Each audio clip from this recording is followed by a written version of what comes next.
Hi, very good morning to one and all. A warm welcome to the next session on Java programming. In the previous session, we have seen about the introduction regarding arrays in Java, and in today's session, we are going to see an example program on a single dimension array, how to create an array in Java, and how to initialize that array with some values in a program, and how to access those values, and how to print those values by using a Java program. After the completion of a program on single dimension arrays, we can see the introduction regarding the multi-dimension arrays and how they will work in the program, and one example program on multi-dimensional array. Soon after the completion of these two topics, if there is still time today, we will cover addition of two matrices by using multi-dimensional array, and then we cover multiplication of two matrices by using a multi-dimensional array, right? So I welcome you all to in today's session. Let us move to the slide where we have ended in the previous session. Right, we have ended at this particular slide in the previous session. We all know that the array index always will start with 0. Array index will always starts with 0 and it ends at n minus 1. And at each and every index there will be some values. For example, at 0 index there is a value of 126. At first index there is a value of 32. And at second index there is a value of 230. And at the same time at the fourth index we have a value of 200. We all know that arrays is a collection of similar elements which belongs to the same data type, right? Now let us see how we can create an array in Java and how these arrays can be initialized in Java, right? This is an example program, right? Without seeing the example here, let us do an example in the programming window so that it will be very clear to understand. So I'm moving to the programming window. This is the program on math class where we have seen this math class in a couple of classes ago.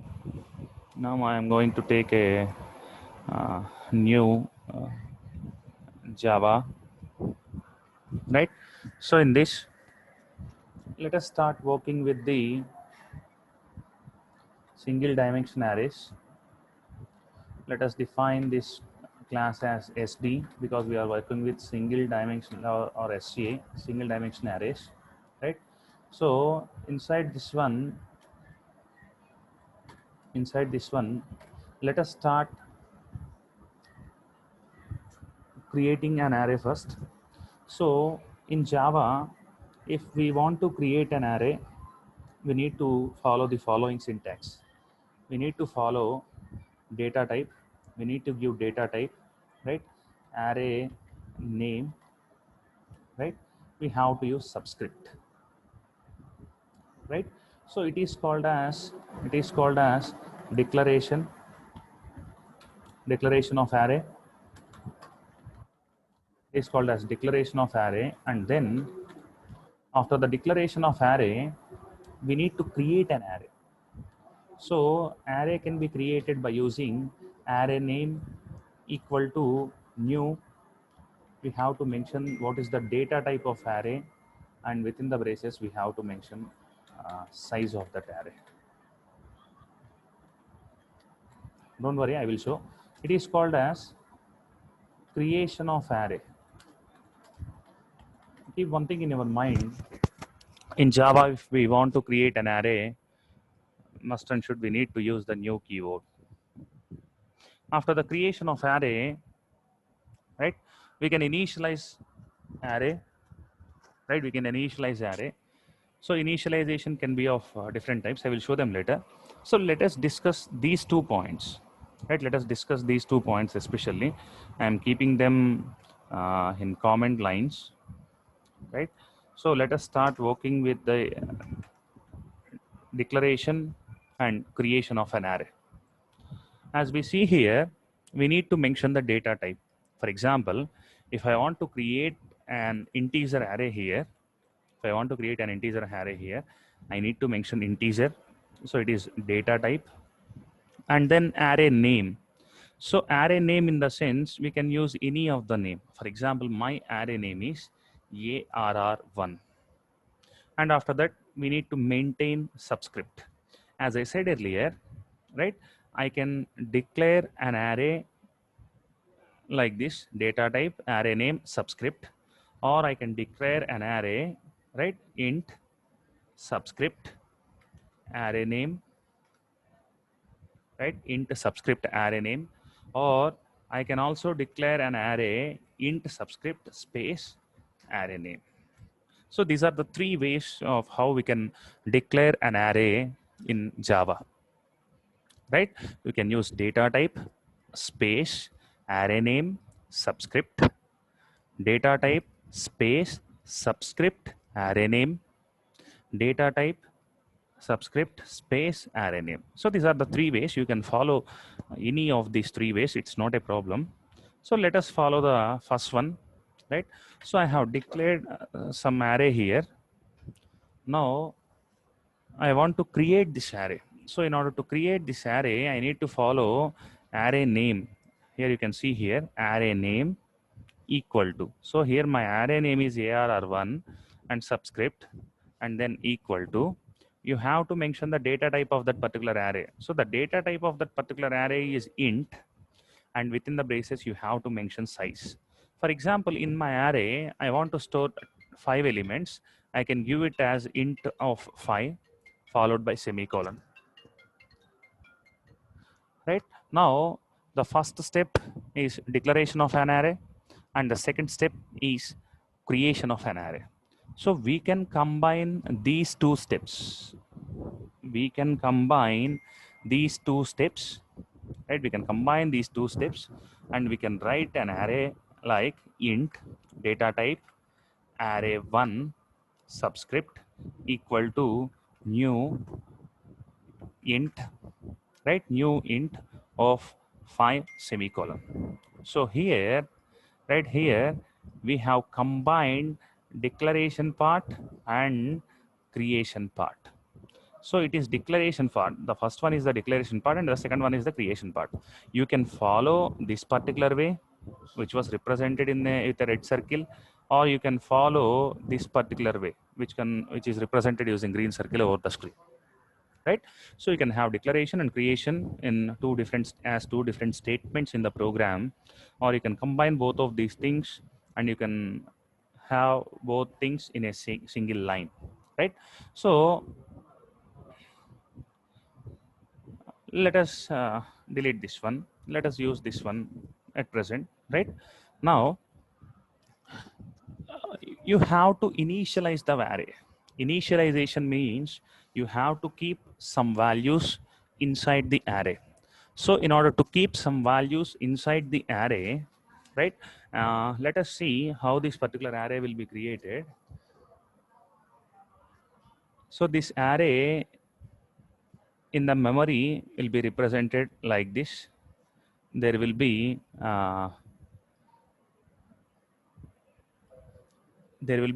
20 bytes of memory, right? In the memory, 20 bytes of memory will be reserved under the name ARR1, because here the array name is ARR1.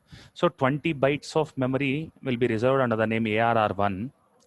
Among those 20 bytes of memory, 4 bytes are for the first field, 4 bytes for the second one, 4 bytes for the third one, 4 bytes for the fourth one, and 4 bytes for the fifth one.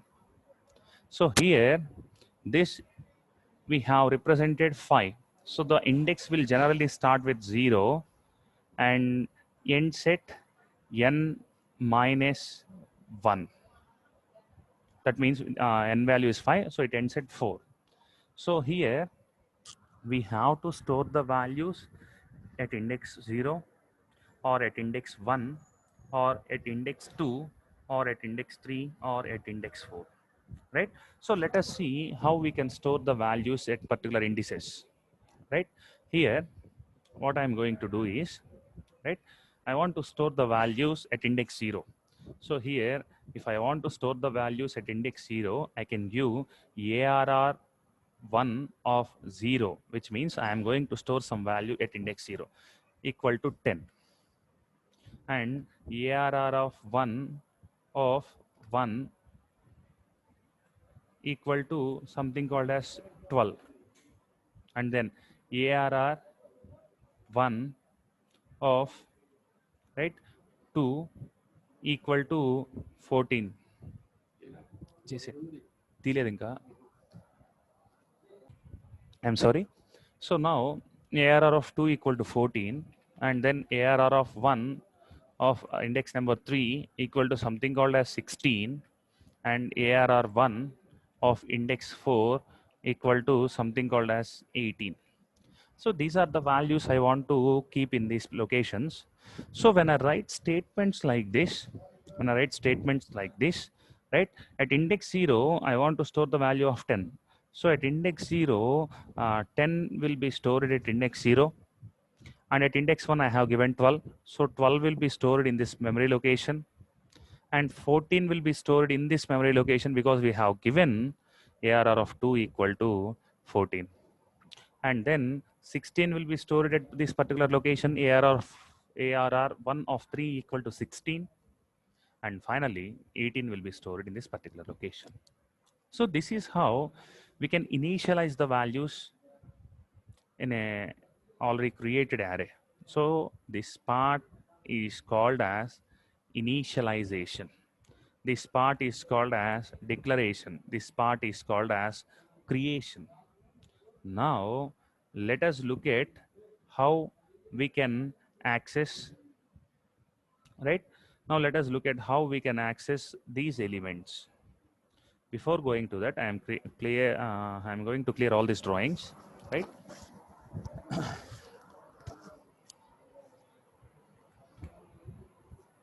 Right now, how we can access these elements is one of the question. Now how we can access in the sense, if I want to print the value which is at index number 2, I can simply give system dot out dot println, system dot out dot println, and I want a value at index number 2. So the array name is ARR1, and the index value is 2.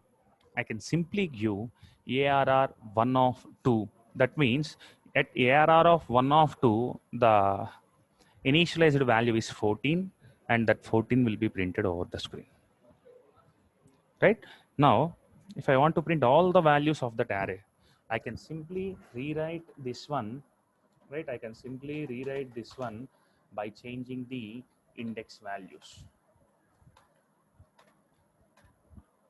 So this is how we can initialize an array. We can access the elements of that particular array, right? So it is called as, once again, it is called as declaration. It is called as creation. These things are called as initialization. And these things are called as accessing the elements of a single dimension array, right? Hope you all understood this one. If you don't, please refer the video again. Please go back and observe the video again. Still, if you don't understand, you can just make a comment in the comment box, or you can text me, right? So now let us save this code. Save this code. We have to save this code as capital SA dot Java because, right? Because in this particular program, there is a main method called as public static void main string args, which is under this SA class. So we have to save this one as SA.java. So I'm saving this one as SA.java, and I'm going to compile this one, right? If I compile this one, if you observe, it is compiled, and we got some error here. So let us look at what is this particular error. We got some error at line number 8. one second, at line number 8, just a second, at line number 8, I'm sorry. So we have already defined ARR of 1, it is an array. So here there is no need to maintain this subscript. We can simply use array variable.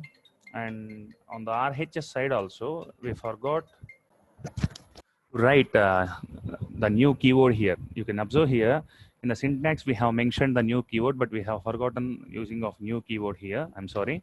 So using new, right, ARR1 equal to new int of 5. So now there is no possibility of error here. So let us check whether we get a compile time error or not. I'm compiling this program. As we see, there is no errors till now. Right now, I'm going to run this code. So if I run this code, if you observe, I got the output 10, 12, 14, 16, and 18. So you can see here, I have tried to print one second. I tried to print, right, this is the output of this particular code. I tried to print ARR 1 of 0. So that means it printed 10. And then I tried to print ARR of 1, has printed 12. And then I tried to print ARR of 2, it has printed 14. And then ARR of 3, it has printed 16. And for ARR of 4, it has printed something called as 18. So this is how we can access the elements of an array. Right now, let us check how we can make this program to reduce how we can reduce the size of the program. Let us check how to reduce the size of this particular program. Size in the sense, number of lines of code.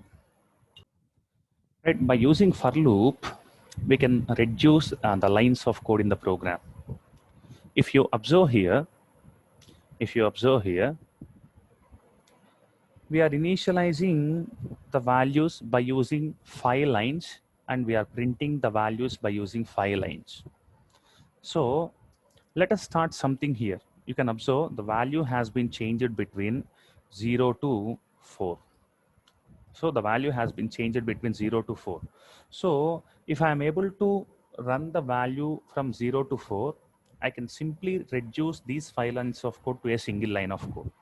For example, if I have, instead of writing all these things, I'm deleting all these things. Just make sure that write a variable called as I, right? So we need to change that value of I from 0 to 4. So for that, I am declaring a for loop where the value of I will start with 0 for int I equal to 0 and I less than or equal to 4. So I am running the value of I between 0 and 4. Each and every time I need to increment the value of I, right? So now by making by making this particular statement inside the for loop, it can run up 4 times where the initial value will be 0 and the final value will be 4. Let us check, right?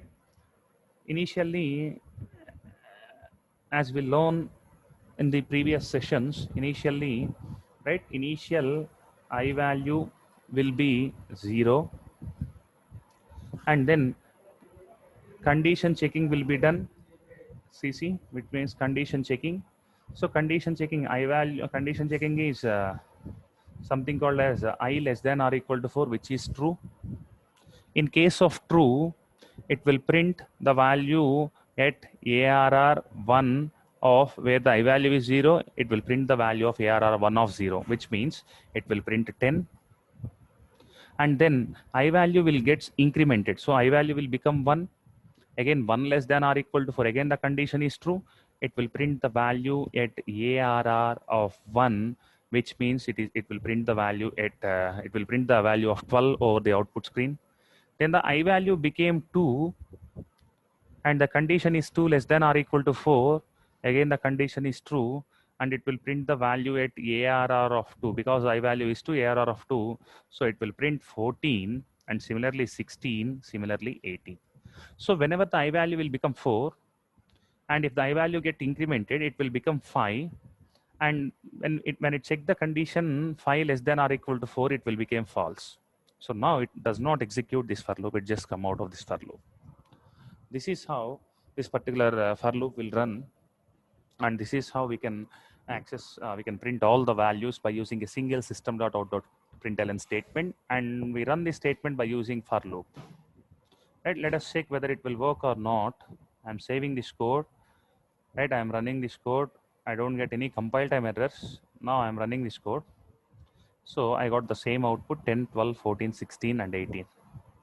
So this is how we can reduce the size of the code by using the for loop. And let us use, and let us see how we can use this for loop for this particular statement. Right. So similarly here also we need to run the I value.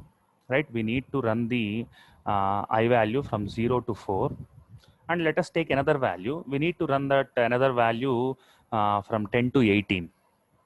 Right, simply delete all these things, let us to consider here. I want to run the j value and I want to run the k value.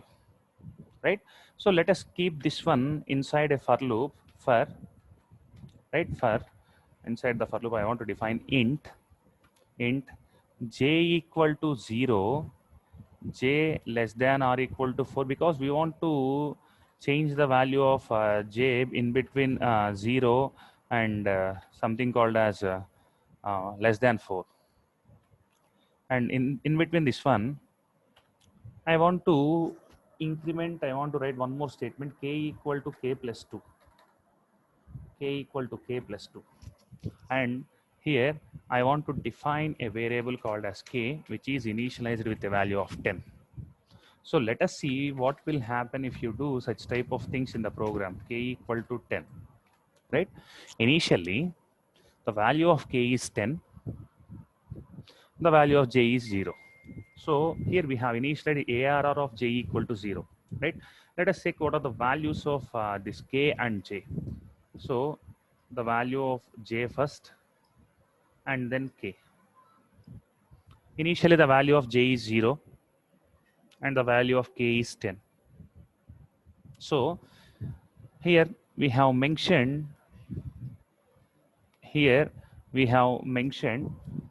something called as ARR1 of j equal to k, which means 0 equal to 10. So at 0 index it will store 10 value. After executing this one, it will increment the value of k by 2. That means the value of k will become 12. After this body has been executed, after the execution of this body, this for loop will increment the value of j, which means j will become 1.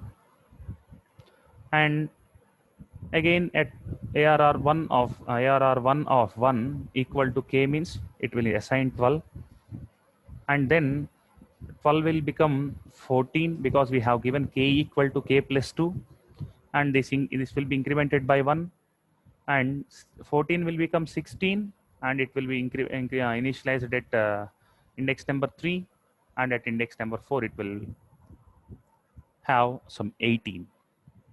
And when the k value is 18 and we call k equal to k plus 2, k value will become 20, but the j value will become 5. So when the j value is 5, the condition is true. Condition is false. 5 is not less than or equal to 4. Hence the condition is false. It will not execute this body.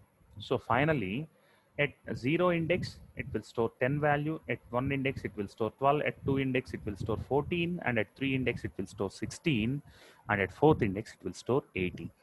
So this is how we can make changes in the code. So you can observe now, right? You can observe we have reduced some lines of code, right? So now let us verify this one whether it will work or not. It is compiled successfully and it is run successfully, right? This is how we can initialize the values, or we can access the values by using the concept of for loops, right? Now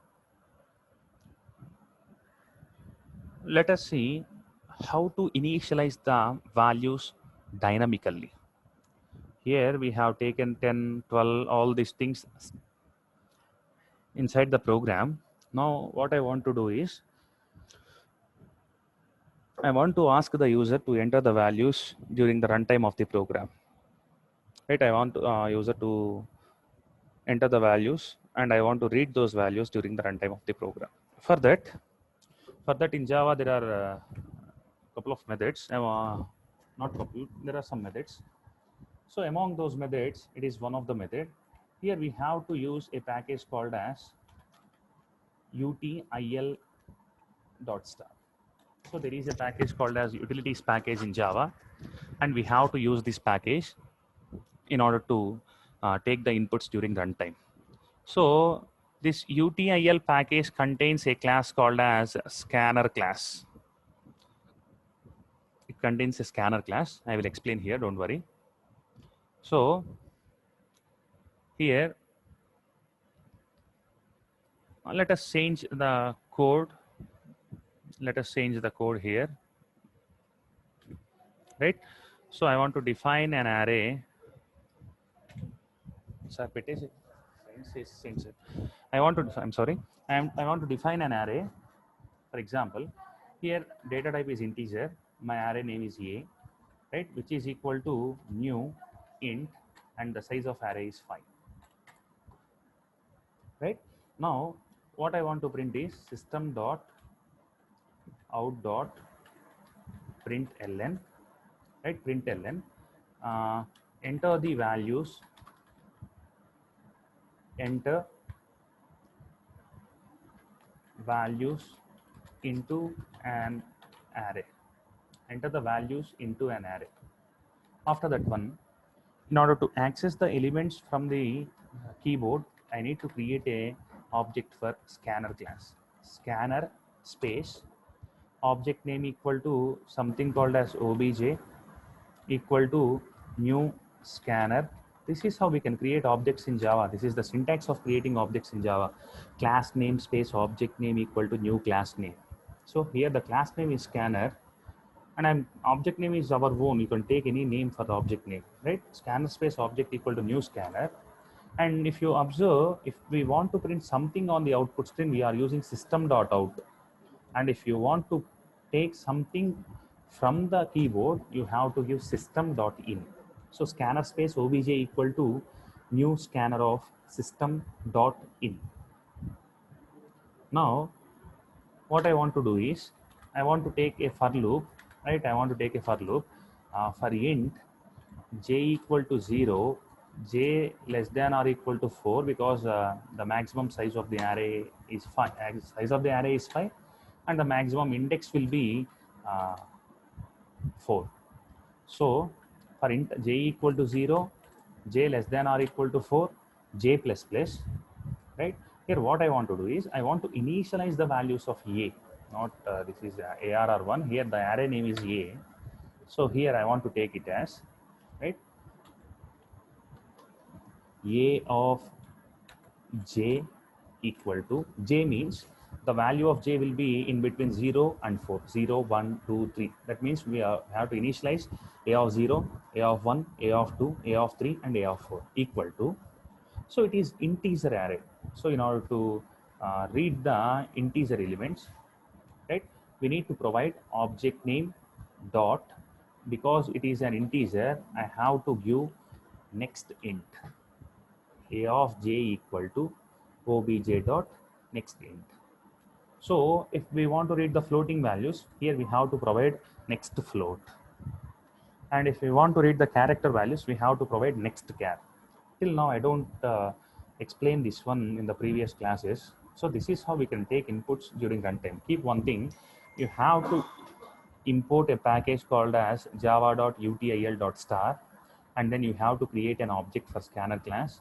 And after creating an object for scanner class, you have to use that object, and you have to read the values by using the methods called as for integer it is next int, for floating point it is next float, for character it is next char.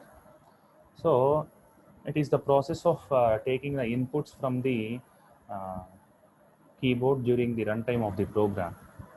Now just save the code, right? Compile the code, right? It is successfully compiled, and now run the code. So if I run the code, the array is asking to enter the values. For example, I have entered 1, 2, 3, 4, 5, 6, 7, 8, 9, and then 9, 8, 7, 5, 6, 5, 4. So after entering these values, it has directly printed the values. Between that one, I want to write a statement called as system.out.println, right? System.out.println. You have entered following.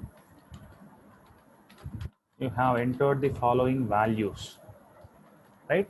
Now let us compile and let us run the code.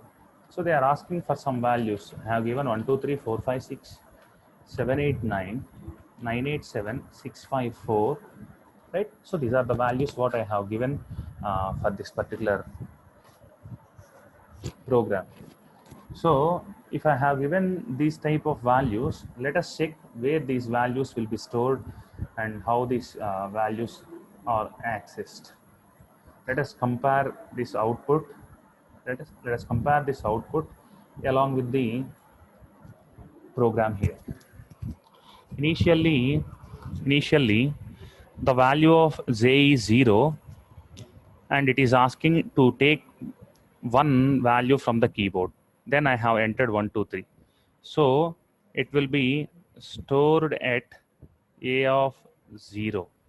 So a of 0, we have 1, 2, 3, and at I will write here, at a of 0 we have 1, 2, 3, and at a of 1 we have 4, 5, 6, at a of 2 we have 7, 8, 9, at a of 3 we have 9, 8, 7, at a of 4 we have 6, 5, 4. Here when I try to print, initially a of 0, I try to print a of 0, that means we get a 1, 2, 3, and a of 1 we get 4, 5, 6, and a of 2 we get 7, 8, 9, and similarly for a of 4 we get 6, 5, 7. So this is how we can initialize the values during the runtime of the program, and we can access those values by using for loop and system.out.println. For example, if I want to print the values in reverse order, let us take this one, I equal to 4, I greater than or equal to 0, right? Let us change these two values and check whether we get the values in reverse order or not, right? I have compiled this code and I am running this code, right? I'm entering the values 1, 2, 3, 4, 5, 6, 7, 8, 9, 9, 8, 7, 6, 5, 4. Once again, we have entered a dot symbol there. That's why it is not given output. 1, 2, 3, 4, 5, 6, 7, 8, 9, 9, 8, 7, 6, 5, 4. Right. Here you got something called as you have entered the following values. We got 6, 5, 4.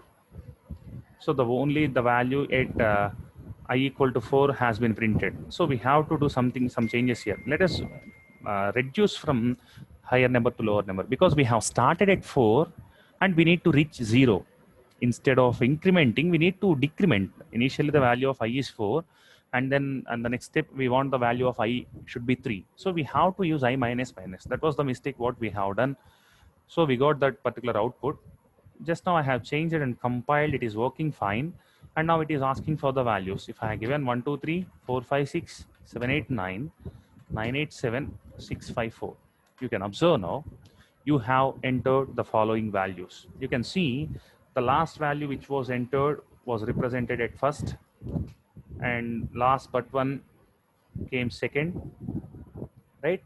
And middle value will be middle value in both the things, because it is an odd number of values, 5 number of values. The middle will be middle in case of odd count. And the next one, we have something called as 4, 5, 6, which is second value we entered, but it is last but one where we access those values. And the last one is the 1, 2, 3. Sorry, we have entered 1, 2, 3 as the first value, but it has represented as a last value. So this is how we can print the values in reverse order, right? Now I think almost everything is clear for you. Hope you understand the session well, right?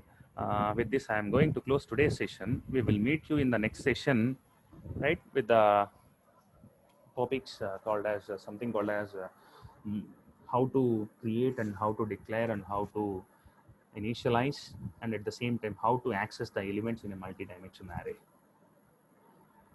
So the people who have some doubts regarding this one, they can make a comment in the comment box. I will answer you. And I really thank each and every listener of this video for being here from the last 40 minutes. And I hope you all got some enough knowledge regarding arrays in Java, single dimensional arrays in Java. And in the next session, we are going to work on multi-dimensional arrays, right? And thank you very much here for being here, and hope you will meet in the next session with the concept of multi-dimensional arrays. Thank you everyone, and thanks a lot.